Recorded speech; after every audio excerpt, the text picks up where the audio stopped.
Hello, my name is Duel, and welcome to my preliminary Artificer Xy'mox guide. This guide is intended to be as accurate as possible prior to the release of the Castle Nathria raid. However, as the raid is not yet live, some of the information in this guide may be slightly inaccurate. Artificer Xy'mox is the fourth of 10 bosses of the Castle Nathria raid, and has some interesting mechanics. Artificer Xy'mox is a 3-phase fight, transitioning at 70% and 40%.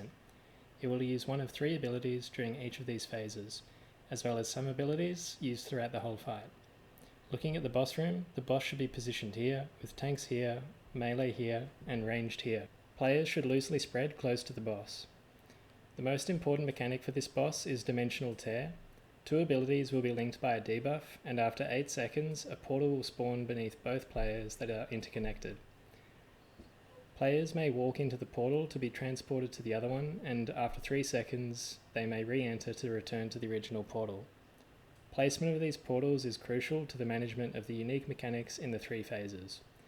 In Phase 1 and Phase 2, you will want to place portals here and here, and in Phase 3, you will want to place portals here and here. Pay attention to the health of the boss as Dimensional Tear is used, and place portals according to the mechanic you will be dealing with. The Phase 1 ability is Crystal of Phantasms, which spawns several adds in the centre of the room that fixate and rapidly chase down random players.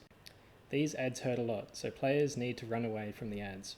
As this ability is being used, players should be near a portal, and as the add is about to reach them, they should enter the portal to create distance between the player and the add.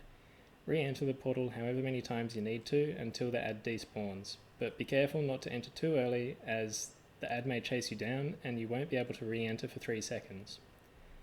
The Phase 2 ability is Root of Extinction. This will spawn 4 seeds in the north, south, east and west parts of the room.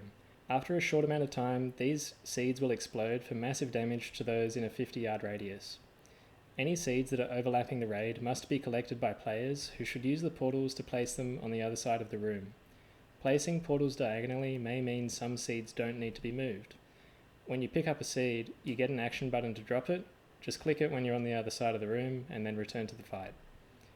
The Phase 3 ability is Consume.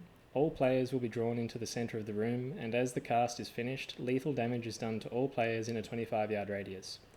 As players are drawn into the boss, they should run away, positioned close to the centre portal, and just before the cast is about to be complete, players should enter the centre portal, being displaced to safety.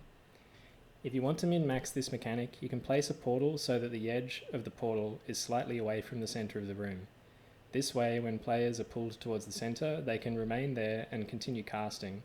Just as the boss mechanic is about to expire, players can enter the portal to return to safety. This is opposed to running for the duration of the cast. There are 3 other abilities used throughout this fight. Hyperlight Spark does unavoidable raid-wide damage, so healers will need to top players up regularly throughout the fight. Rift Blast creates an orb from which a white area on the ground will be affected, and after a short amount of time, a beam will shoot out, damaging any players stood in the area. So just move out of the beams. And finally, there is Glyph of Destruction, which is the tank mechanic. This is the taunt swap. Tanks will receive a debuff, and after it expires, they will explode, dealing raid-wide damage. This damage is reduced the further the tank is from the raid. Tanks should taunt swap, and the affected tank should be fully topped off before entering the portal to move to the other side of the room. Use a cooldown to mitigate the damage of the explosion, and when the debuff expires, you should return to the fight. And that's the fight. So if you found this guide to be helpful, there's more like it on the way. I'm going to release a new guide or 2 new guides every day in the lead up to the raid, so look out for those. If you found it helpful, please like, comment, subscribe. There's going to be more guides on the way, and please share it with your mates. Also, if you're interested in raiding with us and are from the OCE servers, our guild, Aiming to be Average, is always recruiting. So if you're interested, message Emphatic on Bartholus.